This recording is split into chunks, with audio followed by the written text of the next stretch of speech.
Brent Faiyaz turned down $50 million.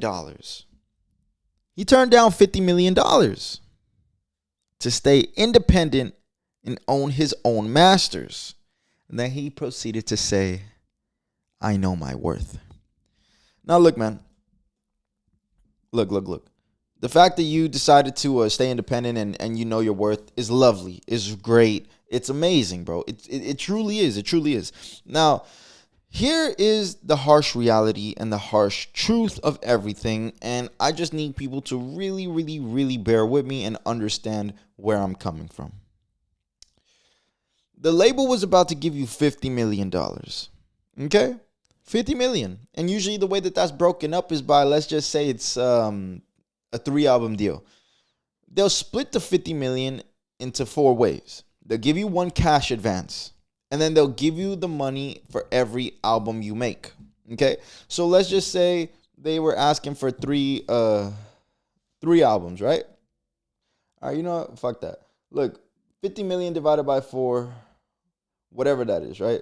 He would have got that right when he signed, because that's called an advance. You get that right away. Boom. Automatically up as fuck, right? All right, cool. Now go work on your album.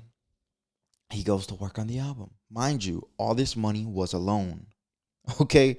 Because that's something that a lot of people forget.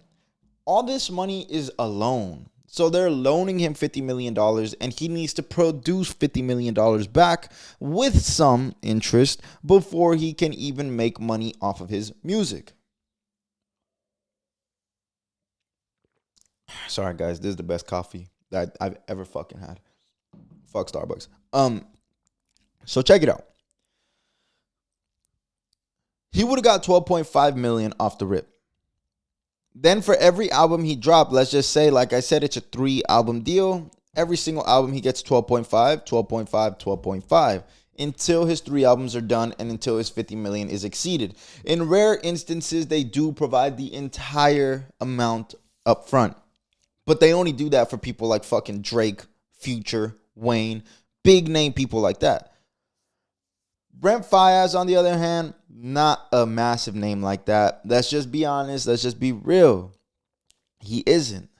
But they can probably provide 25% up front, which is great. $50 million record deal is a massive deal. Okay?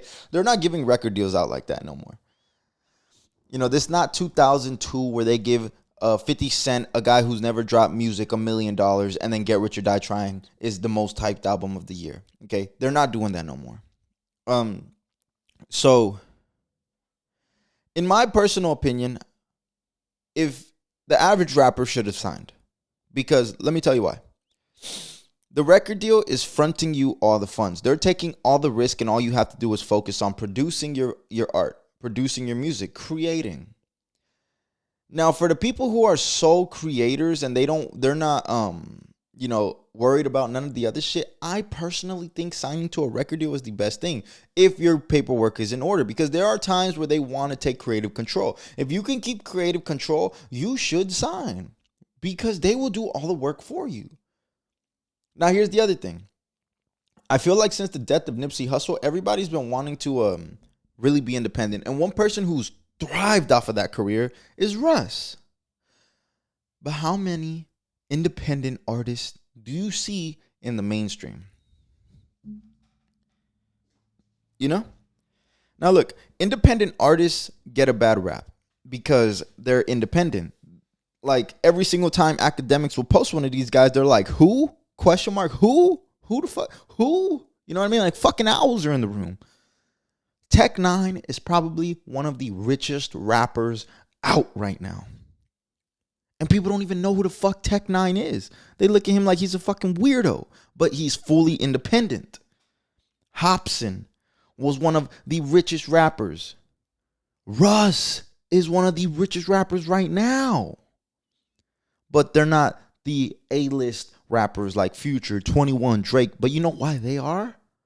Because they got the label behind them. They got a machine.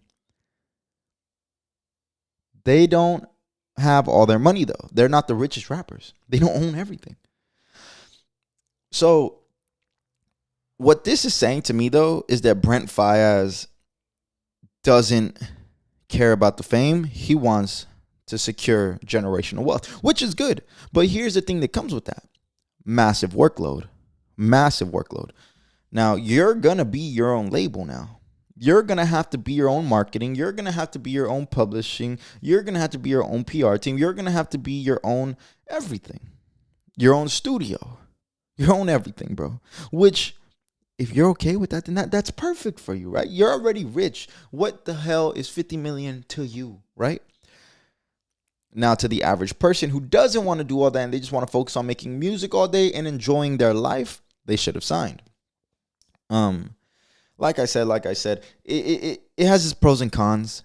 You know, it has its pros and cons. If we look back and see what Russ has said, if we look back and see what Nipsey has said, if we look back and see what Mac Miller has said, if we look back and see what Chance the Rapper has said, they've all said being independent comes with a lot of fucking work.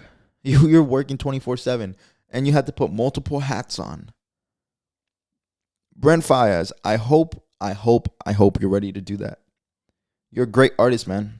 You are King Toxic. No, you are Prince Toxic because ain't nobody topping Fuge, okay? You're Prince Toxic, and I really hope you're making the right decision and you know what you're doing. This is setting up generational wealth for yourself, but at the very, very, very same time, a lot of people don't know how to make monies with their own masters. You can own your masters and not know how to use them.